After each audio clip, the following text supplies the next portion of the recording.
বিএনপির মতো একটা বড় দলকে ভয় দেখানোর জন্য, তারেক রহমানকে মূল রাজনীতির যে স্রোত, সেই স্রোতের বাইরে রাখার জন্য আরো স্পষ্ট করে বললে বাংলাদেশে তিনি যেন না এসে লন্ডনেই থাকেন, অথবা তিনি বাংলাদেশে এসে বিএনপি নেতৃত্ব গ্রহণ না করেন, এই জন্য নানা মহল থেকে নানা রকম প্রকাশ্য অপ্রকাশ্য প্রতিবন্ধকতা তৈরি করা হচ্ছে। এবং এইরকম একটা প্রতিবন্ধকতার লক্ষণ আমরা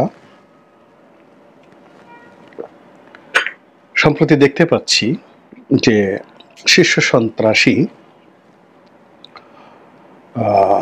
সুব্রত বাইন ধরা পড়েছে সেনাবাহিনীর হাতে।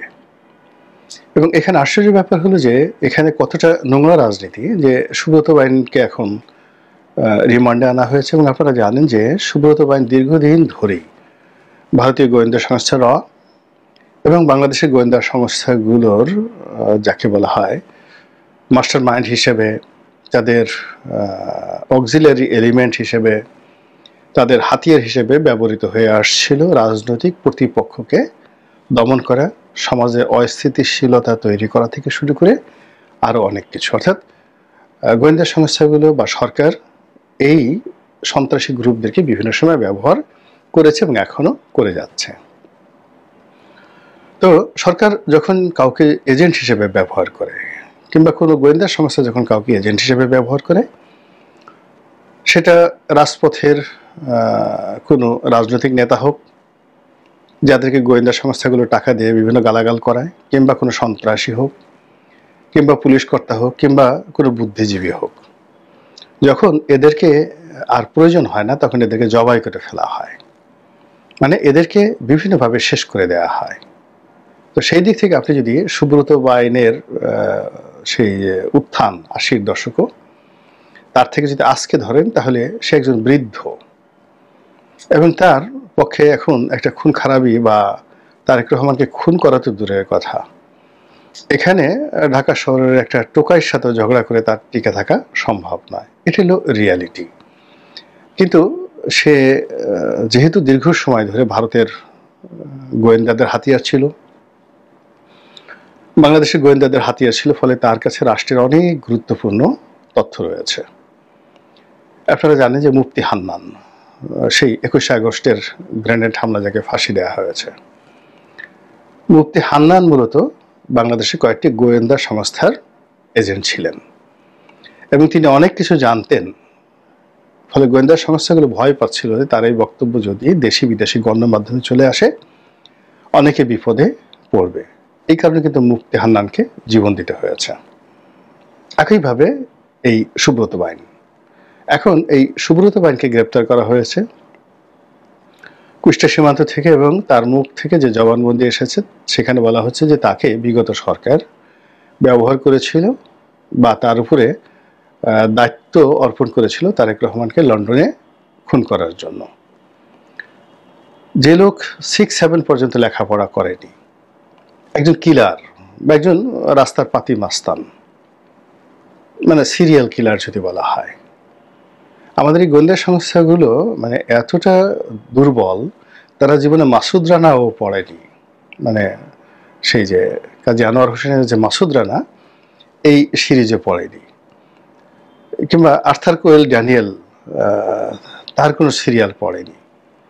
এমনকি কিরিটি রায়, নেহারঞ্জন গুপ্তের সেই সিরিয়ালগুলো আমাদের গোয়েন্দারা যদি পড়ে থাকেন, তাহলে এরকম সুব্রত বাইন টাইপের লোক দিয়ে লন্ডনে যে হত্যাকাণ্ড চালানো, প্যারিসে হত্যাকাণ্ড চালানো, মানে এই জিনিসগুলো স্মরণ করার আগেই এদেরকে শাস্তির আওতায় আনা উচিত। দুই গালের উপর ঠাস ঠাস করে দুটো চল দেওয়া উচিত।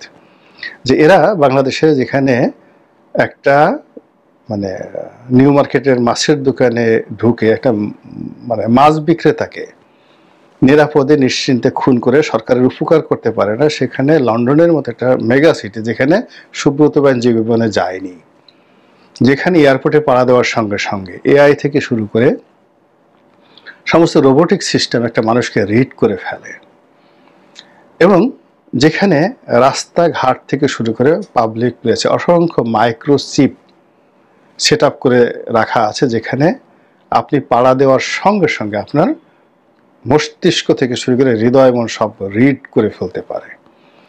ফলে তারেক রহমান সাহেব শুক্রবারে মসজিদে নামাজ পড়তে যাবেন, আর ওই রাস্তা দিয়ে গিয়ে মানে খুনিরা তাকে খুন করার জন্য পিস্তল নিয়ে ঘুরে বেড়াবে, এটা গাবতলী হাটে সম্ভব।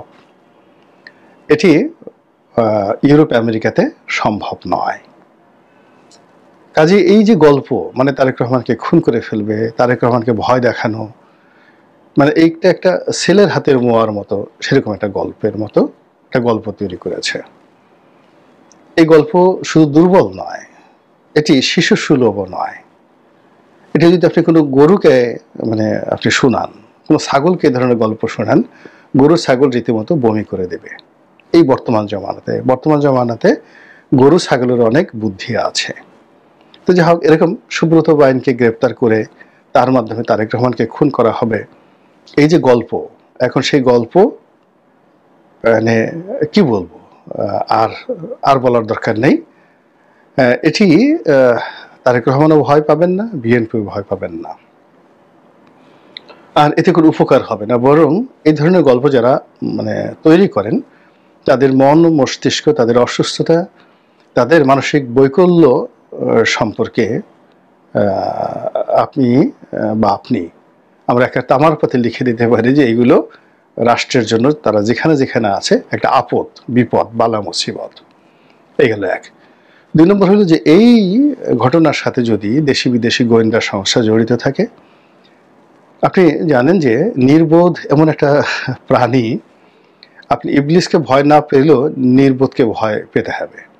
এই কারণ হলো নির্বোধ আপনাকে উপকার করতে গিয়ে আপনার সর্বনাশ করে ফেলবে, আপনাকে ভালোবাসতে গিয়ে আপনাকে কামড় দিয়ে বসবে, আপনাকে আলিঙ্গন করতে গিয়ে আপনাকে মেরে ফেলবে।